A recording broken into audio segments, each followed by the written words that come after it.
Hello, welcome. This is Sports This Morning. We're broadcasting live from Channels TV Sports Center in Lagos, Nigeria. I'm Austin Okonakpan. Good morning and welcome. I'm Cecilia Morgan. It's great to have you join us again. I'm Tayo Salam. Okay, let's get on with the show now. We're still awarding excellence in sports, football in particular. And you know, whenever you talk about football awards, guys, Cristiano Ronaldo, Lionel Messi, they are in the mix. We're getting ready for the FIFA Best Players Awards. Who will get it this time? Okay, Ronaldo. Now for the women. Okay. For the best FIFA Best Player Awards for the women, we've got 3 players. Melanie Beringer, you have Carly Lloyd and Marta, but all eyes definitely will be on Melanie Beringer. She is retiring from football, and no better way to actually do it than just win this one and retire after 123 caps for Germany. I didn't say Oshala. Nah, not yet. Well, soon enough, you know, hopefully we'll get to have Asat Oshola on this short list. Okay, from the FIFA Best Awards, we'll go to tennis, where Grigor Dimitrov has ended a 2.5-year trophy drought, you know, with victory over Kai Nishikori at the Brisbane International. For Grigor Dimitrov, it's a good one for him.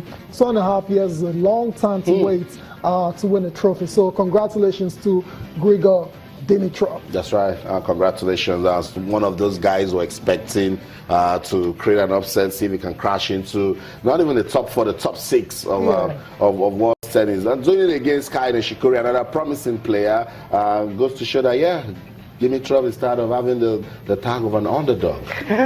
Well, definitely. but Cecilia, remember when he broke onto the scene, and we expected a lot from Dimitrov. He ranked as high as 8th.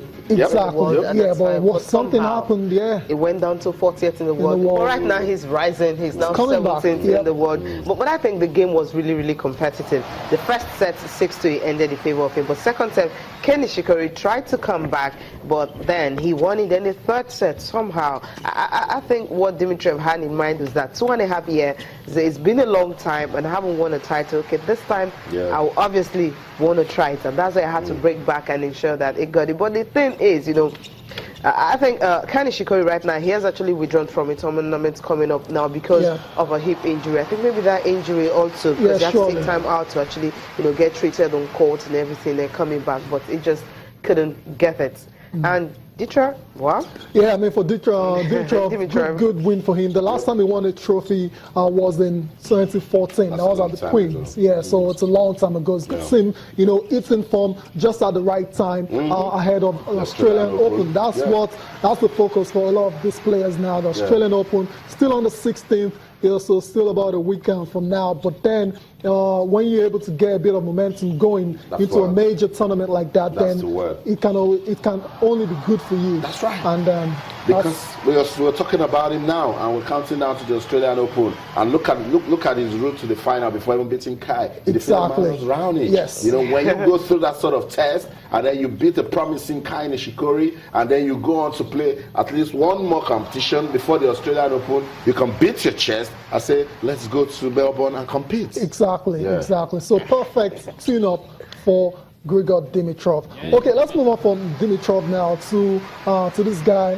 I don't want to say we're starting to forget about him. We can't forget about Novak Djokovic ever. I know. Because he's still arguably one of the best players on tour.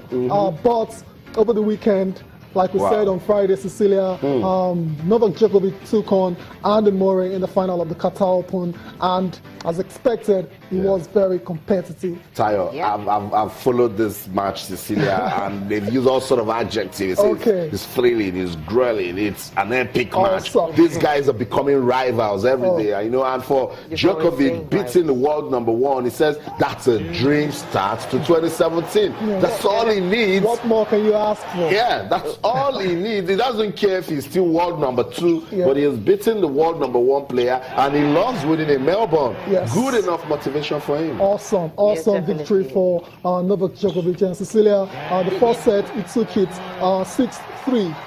Then the second set, what happened? He had the opportunity to win this match in straight sets, but then Andy Murray just fought back and, you know, just refused to go away.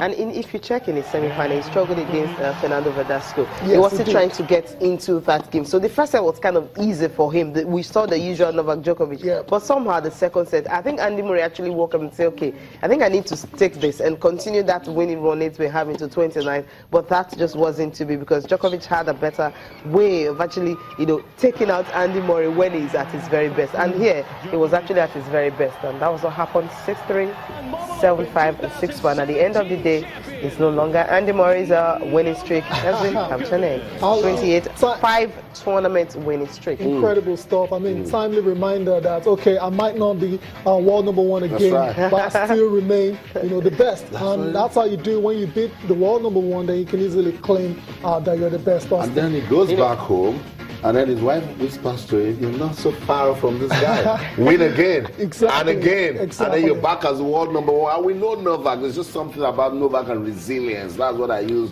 when I'm qualifying this guy and his tennis. And then he showed it. He knew he lost the second set in a very... he threw it away. Unacceptable Novak Djokovic way. But he wanted to give us an epic final at the Qatar Open, and that's all we saw. And that's all we saw. So, good one for Novak Djokovic. Perfect, way to start the year. And, we'll just go and listen to Novak Djokovic now. He's been reacting to that victory over Andy Murray in the final of the Qatar Open. Stay with us. I couldn't ask for a better start of the year, obviously, playing finals against Andy, who is number one of the world, and he's been in tremendous form, won, I think, almost 30 matches in a row, and it's, it's unbelievable, unbelievable performance today from both of us. We pushed each other to the limit. Should have closed it out in the second set, had, I think, 3-4 match points, but that's why Andy is number one of the world. He never gives up, plays to the last shot, last point. All the way to the last shot, I didn't know if I won the match or not. That's how good he plays and how much he fights. So it was a thrilling match. Still win the match, incredible effort. Yeah, I was frustrated, obviously, to drop that, and I was 30-love in that game and some match points, but I was too passive, too defensive, and you can't play like that against top players. They will come in, they will use their chances. That's what happened. But I managed to bounce back. That's what matters most. Cheers.